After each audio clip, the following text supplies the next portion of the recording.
Hi everyone, it's Jess and welcome back to my channel, or welcome to my channel if it is your first time here. Today I'm going to be doing 25 bookish facts about me, and I got the idea from Kieran over at Kie Reads, who recently did this video, and although he mentioned me in the video, he didn't actually tag me in it, but it inspired me because I realised it's been quite a long time since I've either done a tag video or done a get to know me style video, and I've had a fair number of subscribers since my last one, so I just thought that today I would do a get to know me style video, and hopefully you won't all jump ship when I reveal some of my dark bookish secrets. So I've got my 25 facts here, so let's jump in.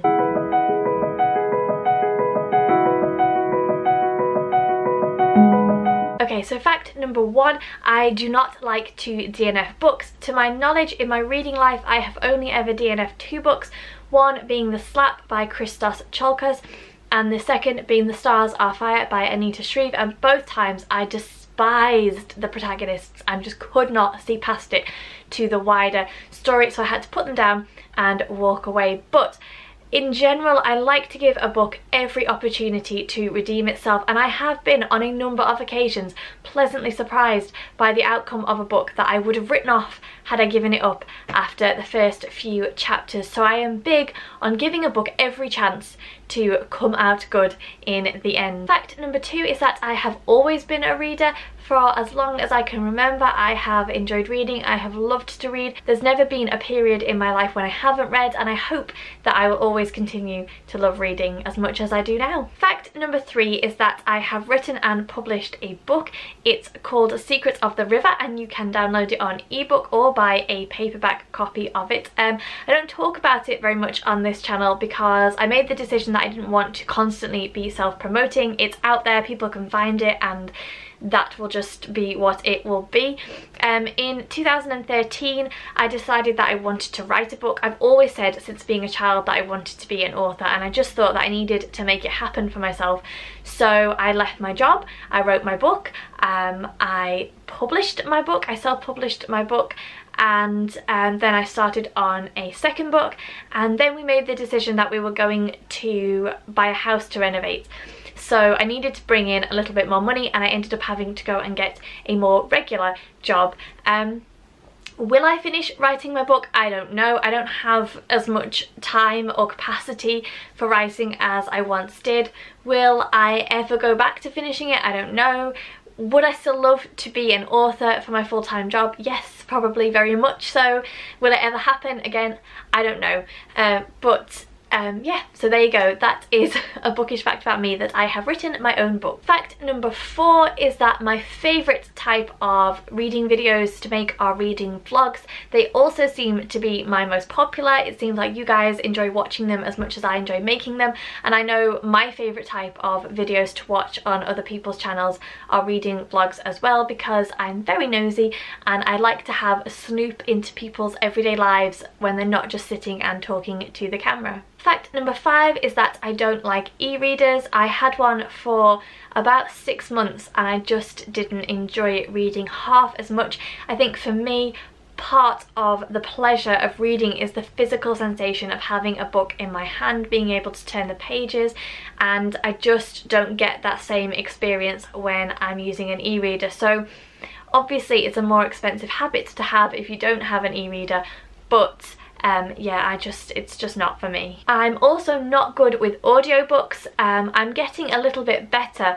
but it takes me a long time to get through an audiobook. Case in point was Anne of Green Gables, which I started in September 2017, so last year, and only just finished in April 2018, so it took me 7 months to get through Anne of Green Gables. I'm getting a bit better. We are now listening to audiobooks with the kids in the car when we go on long journeys, so we've listened to some of the Narnia books. We've also listened to the first Harry Potter book, Harry Potter and the Philosopher's Stone, and we are halfway through Harry Potter and the Chamber of Secrets, so I'm definitely getting better, but it's not what I would automatically reach for if I wanted to occupy myself when I was doing housework. I would listen to music rather than an audiobook. I find it difficult to concentrate unless the narrator is really captivating. I'm currently listening to A Wrinkle in Time, and again, it's not going very well. So I'm on the fence about how good I am with audiobooks, but yeah, I think I'd either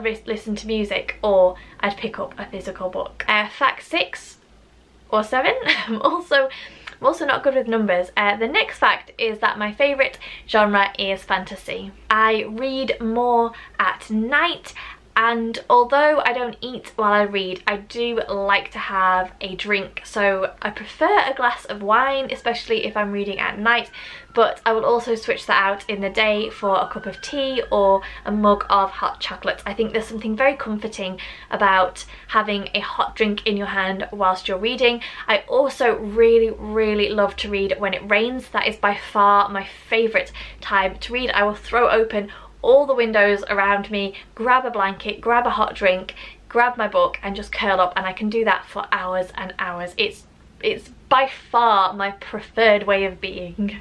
About 4 or 5 times now I have applied for a job at Waterstones, which is a big chain of bookstores here in the UK, and the very last time that I applied I decided to be really proactive about it, so I kept ringing them to find out where they were at with the process, and eventually they stopped answering my calls. So I'm gonna say that I'm never gonna have a career working in Waterstones, although it would be one of my ideal jobs. I would absolutely love to one day spend a bit of time working in a bookstore, but I'm not sure. I think I irritated them to the point of blocking my number, which is not a good start, is it? Fact number 11 is that I am really indecisive when it comes to buying books, even if it's a book that I desperately want to read. I buy most of my books online, although I will go regularly into local bookstores, but it takes a lot for me to buy a book, to the point where I will have 6 or 7 books sitting in my online cart for a very long time before I finally click purchase. I get sad when I realise that I will never be able to read a book for the first time again. In particular, Robin Hobb, the Farseer trilogy, I get a proper sinking feeling in my heart when I realise that I will never get that feeling of reading those books for the first time, and what a wonderful, whimsical experience that was. I feel the same about Harry Potter. Any book that I have truly fallen in love with, when I think about it, I get really sad.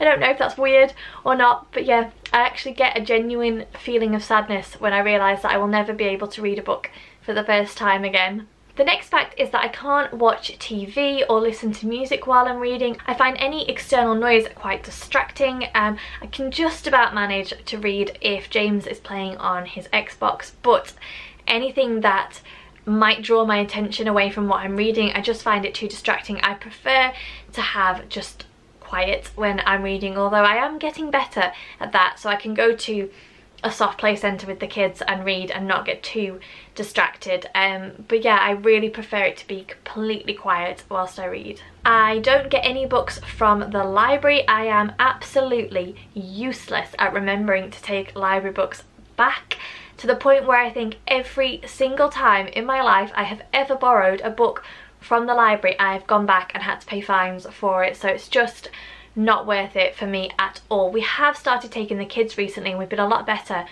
at getting them to take them back, but I am just hopeless and I just don't do it. We are a family of readers. I think that that's something which I hope comes across in my videos that I do, both bookish and non-bookish. I got James back into reading when we first started dating. McGlynn is very much like me. She is 9 years old. She is a full-on bookworm. She will easily read a book a day.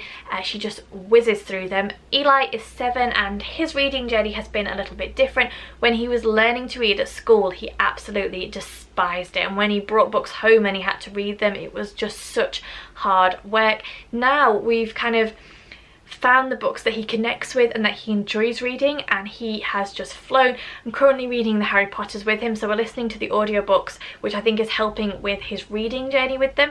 And yeah, he also loves reading, which just fills my heart with absolute joy. The next fact is that I can only read one book at once. I don't have the capacity to read more than one book. I find that I blend the storylines together, I get confused and easily distracted, and I would definitely favour one book over another, which makes the whole thing seem pointless to me. So I just stick with one book at once. I can occasionally manage a non-fiction and a fiction, but again I tend to favour the fiction and the non-fiction gets put to the side. So if I'm reading a book, I have to solely read that book and give all my reading attention to that one book, otherwise it just won't get read. Okay, now this one is probably going to be rather an unpopular opinion, but I don't care about maps in books.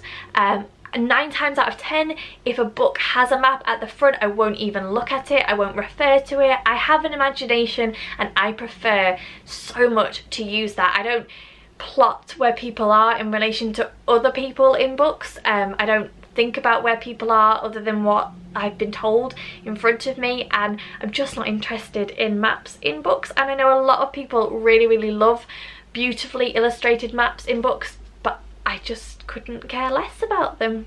The next fact is that if I know a film is based on a book, then I have to read the book before I watch the film. This is something which drives James absolutely bonkers, because sometimes he wants to go to the cinema to watch a film and I won't go if I haven't read the book. The only exception to this was when the Lord of the Rings movies came out, and I was slightly too young to have ever wanted to read Tolkien's books, and I immediately corrected it after watching the first film. I went and spent the next year reading all of the books so that when the second film was released I would be ready for it.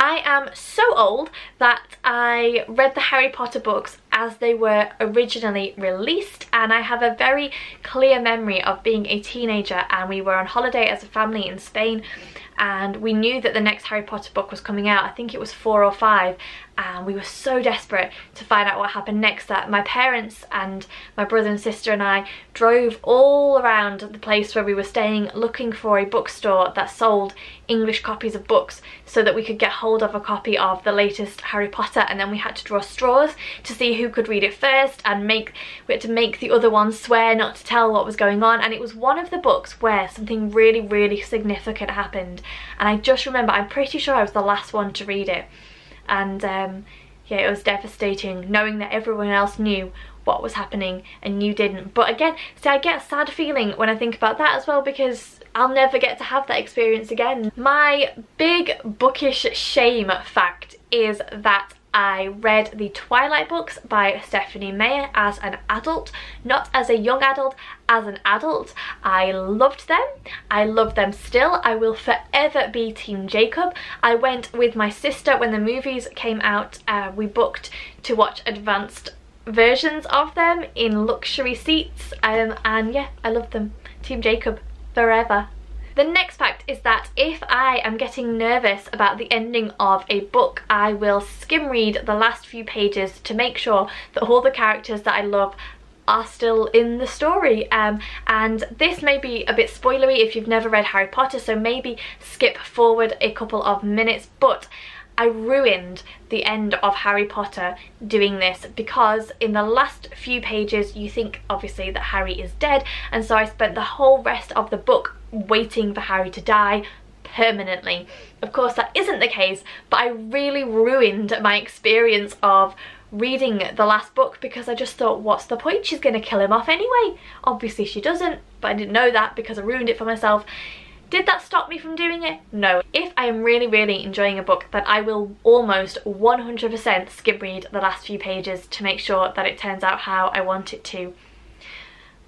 It's just one of those things. The next bookish fact about me is that I have to have my books organised alphabetically by author's surname, and this is going to cause me an issue in the near future because I'm running out of book space, and we have another place in the house which is perfect for some floor-to-ceiling bookshelves, but I don't know how I'm going to split my books up. Do I just start with A from the top here, run them all the way along and then go out with the rest of them? Do I muddle them up? I don't know. And then the final 2 facts are that I have a bookish tattoo. I will insert a picture here if you don't know. It is courage with a heart. Courage, dear heart. It's one of my all-time favourite bookish quotes. It's from Voyage of the Dawn Treader by C.S. Lewis, and I love it. And the final bookish fact about me is that I have over 200 books unread on my bookshelves, which is quite a substantial number. So there you go, they are 25 bookish facts about me. I hope that none of them made you run for the unsubscribe button because you think that I'm an absolute lunatic. I hope that you enjoyed this video. Do leave me a comment down below with some interesting bookish facts about you. As always, thank you so much for watching. Please don't forget to give me the thumbs up. Subscribe to the channel if you aren't already. I'm not going to tag anyone in particular in this video because I personally wasn't tagged, but if you would like to do this video on your channel, then consider yourself tagged by me, and I will see you all very soon.